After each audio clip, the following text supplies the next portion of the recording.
নমস্কার, ধর্মের আড়াল এই চ্যানেল থেকে আপনাদের সবাইকে আন্তরিক শুভেচ্ছা জানাচ্ছি। আগমনী বাজনা বেজে গেছে, শুভ শারদিয়া শুরু হতে আর বেশি দেরি নেই। ঈশ্বরের কাছে প্রার্থনা করি আপনাদের সবাইকে ভালো রাখুন, সুখে থাকুন আপনারা। আজকের ভিডিওর বিষয়বস্তু হলো, শিব কি দুর্গার স্বামী? আমরা খুব সহজেই উত্তর দেব, হ্যাঁ, শিব হচ্ছেন দুর্গার স্বামী। আগে ছিলেন কি? আমরা আবার উত্তর দেব, হ্যাঁ, শিব তো আগাগোড়া দুর্গার স্বামী ছিলেন। কারণ আমরা দেখতে পাই যে লক্ষ্মী, সরস্বতী, কার্তিক, গণেশের সাথে শিবের একটা ছোট্ট মূর্তি প্রতিমার চালে বসানো আছে, অর্থাৎ শিবও এসেছেন। তাই আমরা সহজে বলি যে শিব হচ্ছেন দুর্গার স্বামী। কিন্তু গভীরভাবে ভেবে দেখুন, শিব দুর্গার স্বামী নন। শিব দুর্গার স্বামী নন। দুর্গা আবির্ভাবটা হলো কি করে? এই কথাটা যদি আমরা ভাবি, কিভাবে আবির্ভাব হলো? ব্রহ্মা, বিষ্ণু, মহেশ্বর আদি সমস্ত দেবদেবীর তেজপুঞ্জ থেকে আদি মাতা আদ্যাশক্তি মহামায়ার আবির্ভাব হয়েছে।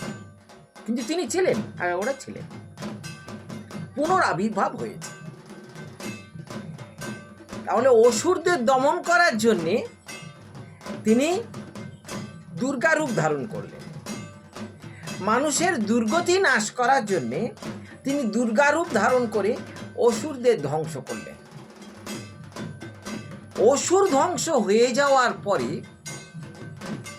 যে দেবী মূর্তিটি আদ্যাশক্তি মহামায়া দুর্গা, দেবতারা বললেন যে নারী যখন তার দেবী, যখন তার দেবতা থাকবেন, স্বামী থাকবেন, তাহলে আদ্যাশক্তি মহামায়াকে কে বিয়ে করবেন?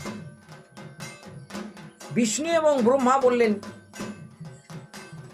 দেবী আমাদের মাতৃস্বরূপা, আমাদের দ্বারা সম্ভব নয়। মহেশ্বর বললেন, আমি বিয়ে করতে পারি দেবীকে, তবে দেবীর যে তেজপুঞ্জ, সেই তেজপুঞ্জের সামনে আমি দাঁড়াতে পারি। সুতরাং দেবীকে 108 বার জন্ম নিতে হবে।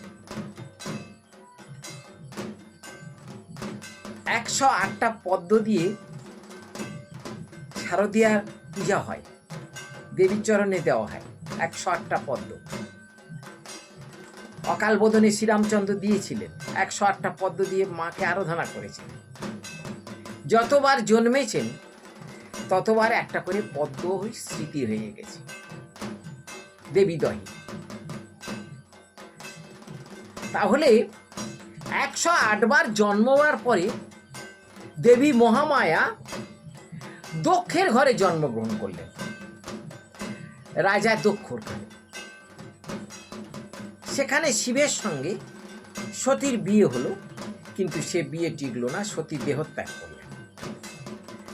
তারপরে গিরিরাজের ঘরে জন্মগ্রহণ করলেন দেবী মহামায়া পার্বতী রূপ। পার্বতী দেবী পার্বতীকে শিব। কিন্তু আমরা যে মূর্তিতে দেখি, দুর্গা মূর্তিতে কার্তিক, গণেশ, লক্ষ্মী, সরস্বতী, এরা কারা? শিব এবং দুর্গার কোনো সন্তান।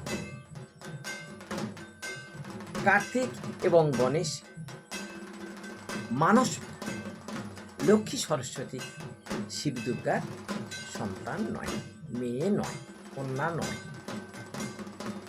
তাহলে এরা একই প্রতিমা চালের মধ্যে এলো কেন? তার কারণটা হচ্ছে আমরা দেবী দুর্গাকে ঘরের মেয়ে বলে বরণ করি। যখনই ঘরের মেয়ে বলে বরণ করে নিলাম, তখনই তার সন্তানাদিকে আনতে হচ্ছে, দেখাতে হচ্ছে।